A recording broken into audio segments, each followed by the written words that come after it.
All right, hey guys, this is Gradius here, and this is the video for volume of a cylinder.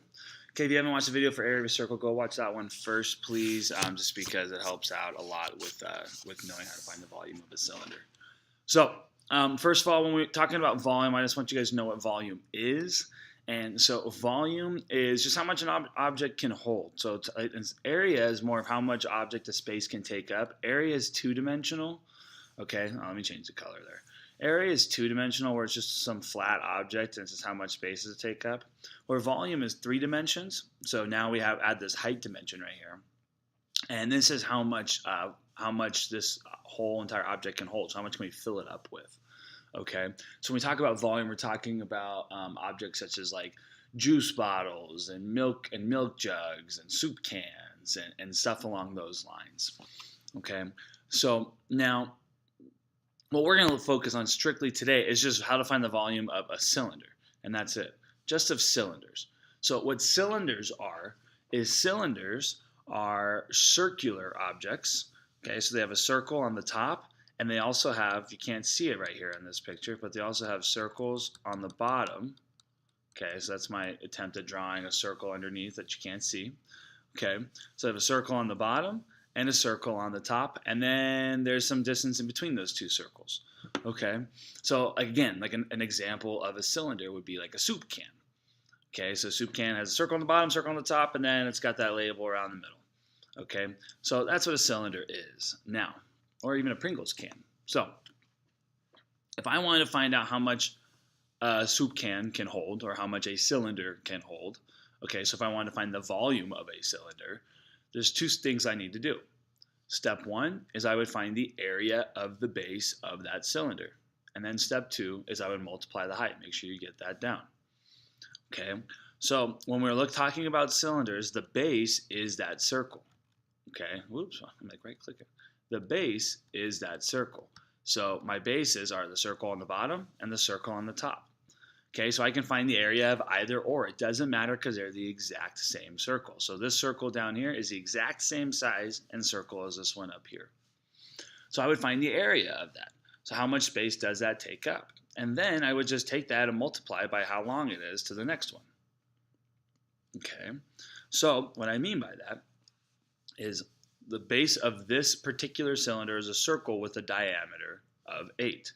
So what I'm trying to do is I'm trying to find the area of this circle that has a diameter of 8. So we need to refer back to our area of a circle formula, which we should hopefully know if we watched that previous video. And the area of a circle is just pi r squared. Okay, so what I need here is this r represents the radius. Okay, so what I need is I need to figure out what is my radius of the circle, then I need to square it and then multiply it by pi. And I got to remember to use 3.14 for pi. Okay, so if I have my diameter is 8, the radius is only half of that, so my radius is 4. So when I plug it in, I have area equals pi times 4 squared. Okay, so I've got pi times 4 squared. So now what I need to do is I need to square my radius. 4 squared is 16. I'm still left with pi. And then now I can actually multiply 16 times 3.14. And I'm just going to do that on my calculator real quick. Okay, and you can follow along if you'd like and make sure I'm doing the right math. And I get 50.24. So I just found the area of the base of this cylinder. So now what I do is I just followed step one. Find the area of the base. The area of this circle is 50.24. Now what I do is, because we add that third dimension, so we just found how much space this circle takes up, but we're adding this height dimension here, a third dimension. So now we're in 3 dimensions. Okay, so now I'm just going to multiply it by the height. Okay, so I'm going to take this area and I'm going to multiply it by my height of this cylinder. Okay, well, my height is 10. So really I just have 50.24 times 10. Nice little trick whenever we're multiplying a number that has a decimal by 10. Really all we're doing is we're just moving our decimal over one to the right. So I have 502.4. And this would be, let's say, I didn't put any units of measurement. Let's just say these are inches. So that means this would be 502 inches cubed, because with volume, because we're in 3 dimensions, we're always going to have cubed under our unit of measurement. So 502.4 inches cubed, cubic inches. Okay, so that's how we find the volume of the cylinder. We find the area of the base and we multiply it by the height. Now, what we do is we use this particular formula in order to show that. Okay, so the volume equals capital B. It's very important that this is capital because this is no longer just base. This is now the area of the base, which I know can be a little confusing, times the height. So area of the base times the height. Now, another way we could write that out is we can actually write out what is the area of the base of a cylinder. And the area of a base of a cylinder, so this piece right here, is pi r squared, because the area of the base of a cylinder is always going to be a circle, and so it's always going to be pi r squared. So you could also use this formula right here for volume of a cylinder. Pi r squared, so you're just finding the area of the circle, and then you're multiplying it by the height. Okay, this is what you're going to see more often than not, though, because this is the true formula, which is area of a base of the base times the height. So let's make sure we get both of these down. Okay, and then we're just going to do a couple more examples, and that'll be it. So if I wanted to find the volume of this cylinder right here, okay, so I have circular base, and I've got another circular base that you can't see on the bottom here. So this particular cylinder has a radius of 3. So if I go back to my formula, I know volume is equal to area of the base times the height. And so if I wanted to find the area of my base, okay, I know it's going to be pi times my radius squared, and then I need to still multiply that by my height. Okay, so there's my height, and there's my area of the base. Well, let's see, my radius, this is the radius because it only goes halfway, it stops in the center. So my radius is 3, and then my height is 8. I just plug them in. And now all we have to do is solve. So when we solve this, though, one little trick that I want everyone to try, I want everyone to do, is I want you to save multiplying by pi till the very, very end. Okay, and I'm going to show you why right now. So first thing we always do whenever we have exponents and we have a problem like this with nothing to do inside our parentheses, we always have to evaluate our exponent first. So I need to do the 3 squared before I do any other multiplication. So 3 squared is 9. So I've got pi times 9 times 8. This is going to give me my volume. So instead of multiplying by 3.14 now, because I know we've been told in the past, oh, we should multiply left to right because, you know, it just makes it easier. But we can multiply in any order we want based on the commutative property of multiplication. So because I can multiply in any order I want, I'll still get the same answer. I want to multiply by pi last, because now if I multiply by pi, I'm going to have a decimal in my answer, and then I got to multiply by a decimal again. It just leaves more room for mistakes. So instead what I want to do is I want to do 9 times 8, because I can do that in my head real quick. Okay, so it makes my life a little bit easier.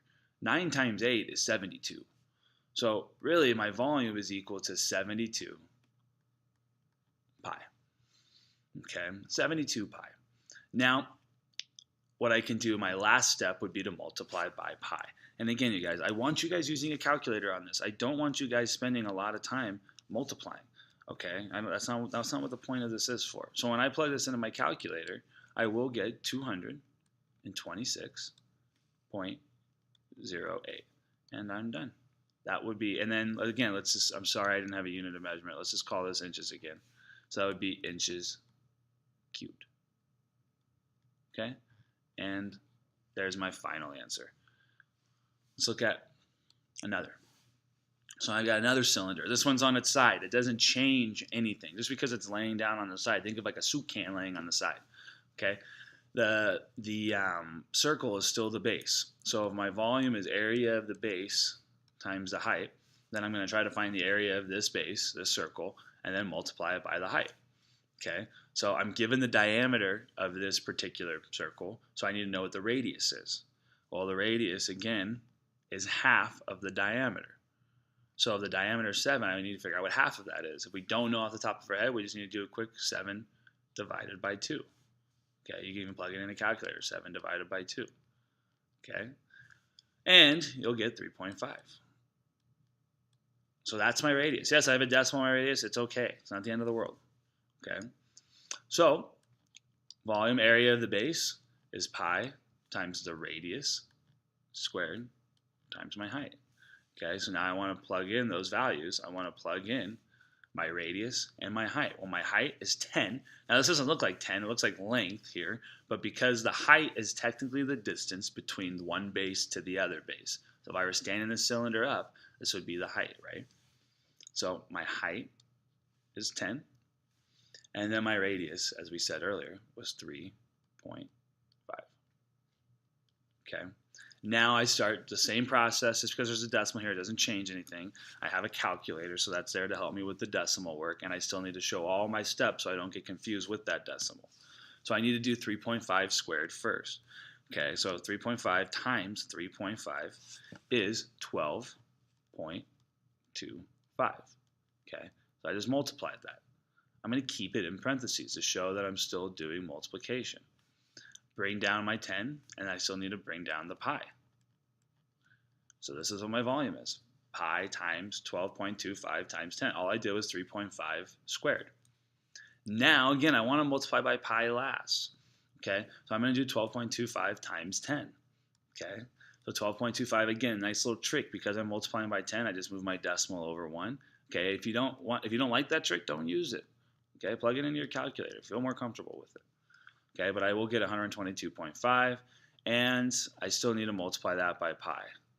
Okay, and I like to just bring pi to the end. It's kind of like a variable. I like to bring it towards the back just because it looks nicer, and that's just how it's always written.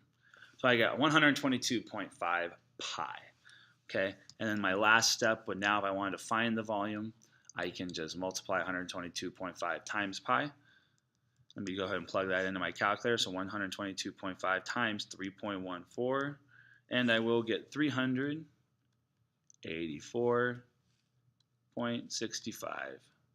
And I'm going to go, let's just pretend they're inches again. Inches cubed. And I'm all done. So you guys, it's as simple as if we know this formula, we just plug in our values, find the area of that circle, and then just also multiply it by the height. Okay, now you might have, let's skip this one, you might have some word problems. Okay, and it might be, and so what we need to do is, if you have a word problem first, always just go through the word problem and find what it's asking for. Okay, so if you look at this problem, it says the area of the bottom of a soup can is 16 pi centimeters squared. So that's probably important to know, that 16 pi centimeters squared part. Okay, and it's the bottom of a soup can. So if you need to draw the picture, if I'm looking at a soup can, again, that's a cylinder. It's describing a cylinder. We know soup cans look like this. Okay, and the area of the bottom of it, so this bottom, this circle, is taking up 16 pi centimeter square space. Okay, the can is also 11 centimeters tall. How much soup can the can hold? So when it's saying how much can it hold, how much can this hold, that is really asking me, what's the volume? Because that's the definition of volume, how much something can hold. So what's the volume of this can? It's already given you the area of the base. If that's my formula, it's given you this. If we look, it says the area. It gives you the area of the soup can is 16 pi. So my area of my base is 16 pi. I don't need to do radius squared because I don't know what the radius is. I don't need to know what the radius is. Okay, and then my height is 11. So if I plug this into my formula, I've already got some of the work done for me. Now all I have to do, if I wanted to find the volume, is I just need to do 16 times 11 and then multiply it by pi. Okay, so I'll just go ahead and do that real quick for you guys, just because I know some of you might want to know what the answer is. So when I do 16 times 11, that's what I'm going to do first. I always multiply by pi last. I get 176 times pi. So when I multiply that by 3.14, I get 552.64. And this one would be centimeters cubed. Okay. So that's it, guys. So make sure we know the formula. Okay, area of the base times the height. So we have to know how to find the area of a circle. And then we just solve and use the calculators to help us out when we're making our calculations. Okay, guys, good luck. If you have any questions, please let me know.